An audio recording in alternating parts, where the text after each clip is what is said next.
Hello lovely viewers, আসসালামু আলাইকুম। এচে kitchen চ্যানেলে আজকে আরও একটি নতুন রেসিপি দেখার জন্য সবাইকে ওয়েলকাম জানাচ্ছি। আজকের পর্বে তৈরি করে দেখাবো দারুণ মজার ডিম আলু চচ্চড়ি রেসিপি। এই ডিম আলু চচ্চড়ি আপনারা গরম ভাত, রুটি, পরোটা সবটার সাথে পরিবেশন করতে পারবেন। খেতে কিন্তু দারুণ লাগে। তাহলে চলুন রেসিপিটি দেখে নিচ্ছি। আজকে রেসিপির জন্য আমি এখানে 4টি মুরগির ডিম নিয়েছি। ডিম 4টি ভেঙে নিচ্ছি। আপনারা আপনাদের প্রয়োজন অনুযায়ী বাড়িয়ে কমিয়ে নিতে পারবেন। এখন এই ডিমের মধ্যে দিয়ে দিচ্ছি স্বাদ মতো লবণ, সামান্য হলুদের গুঁড়ো দিয়ে দিচ্ছি, 2টি কাঁচামরিচ কুচি দিয়ে দিচ্ছি, কিছু ধনিয়া পাতা কুচি দিয়ে ডিমটাকে ভালো করে ফেটিয়ে নেব।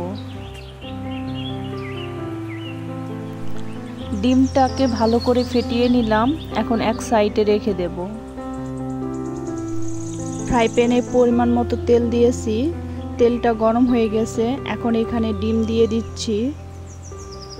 ডিমটা দিয়ে কিছুক্ষণ এভাবেই রেখে দেব। এখন একটু নেড়ে চেড়ে দিচ্ছি।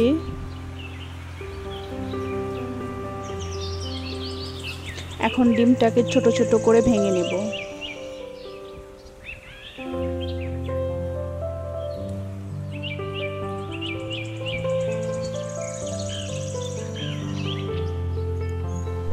ডিমটা ভাজা হয়ে গেছে, এখন তুলে নেব।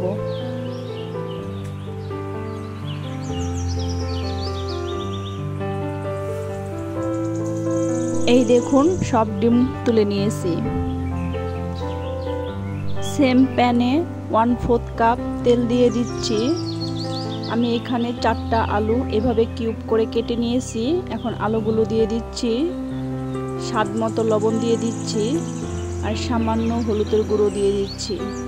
এখন ভালো করে নেড়ে চেড়ে নেব।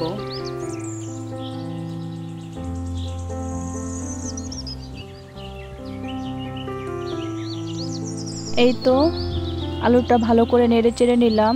এখন ঢাকনা দিয়ে ঢেকে আলুটাকে ভেজে নেব। ঢাকনা দিয়ে ঢেকে রান্না করলে আলুটা ভালো করে সেদ্ধ হয়েও যাবে, ভাজাও হবে। আমি ঢাকনা খুলে বেশ কয়েকবার নেড়ে চেড়ে দিয়েছি। নেড়ে চেড়ে আলুটাকে ভালো করে ভেজে নিয়েছি। এখন আলুটা ভাজা হয়ে গেছে, সাথে আলুটা ভালো করে সেদ্ধ হয়ে গেছে। এই দেখুন আলুটা সেদ্ধ হয়ে গেছে। এখন তেল ঝরিয়ে তুলে নেব।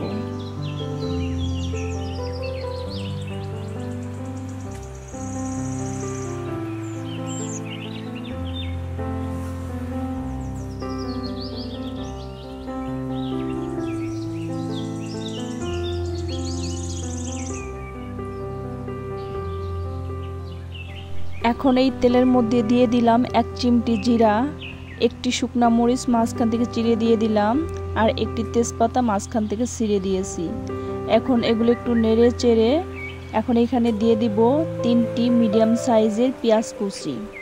এখন এই পেঁয়াজটাকে ভালো করে নেড়ে চেড়ে হালকা ব্রাউন কালার করে ভেজে নেব।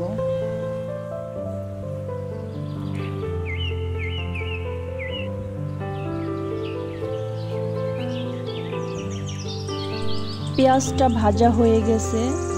এখন এখানে দিয়ে দিচ্ছি 1/2 চামচ করে আদা বাটা, রসুন বাটা, জিরা বাটা, স্বাদ মতো লবণ।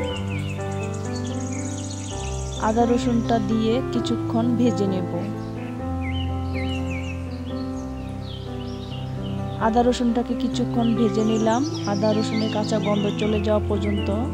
এখন এখানে দিয়ে দিচ্ছি 1/2 চা চামচ মরিচের গুঁড়ো, 1/2 চা চামচ হলুদের গুঁড়ো, 1/2 চা চামচ ধনিয়ার গুঁড়ো। এখন এই হলুদ মরিচগুলো কিছুক্ষণ ভেজে নেব। এখন মশলাটাকে ভালো করে কষানোর জন্য আমি এখানে পানি দিয়ে দিচ্ছি। নেড়ে চেড়ে ঢাকনা দিয়ে ঢেকে মশলাটা ভালো করে কষিয়ে নিচ্ছি। ঢাকনা দিয়ে ঢেকে মশলাটাকে ভালো করে কষিয়ে নিলাম। এখন আবারও একটু নেড়ে চেড়ে নিচ্ছি। এখন এখানে দিয়ে দিচ্ছি আগের থেকে ভেজে রাখা আলু আর ডিম। আলু আর ডিম দিয়ে আবারও একটু ভালো করে নেড়ে চেড়ে নিচ্ছি।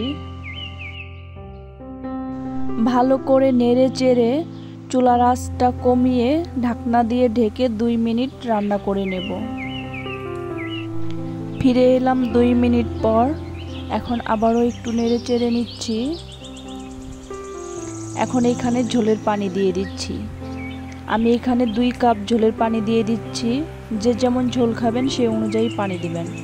এখন একটু নেড়ে চেড়ে দিয়ে দিচ্ছি 4টি কাঁচামরিচ ফালি।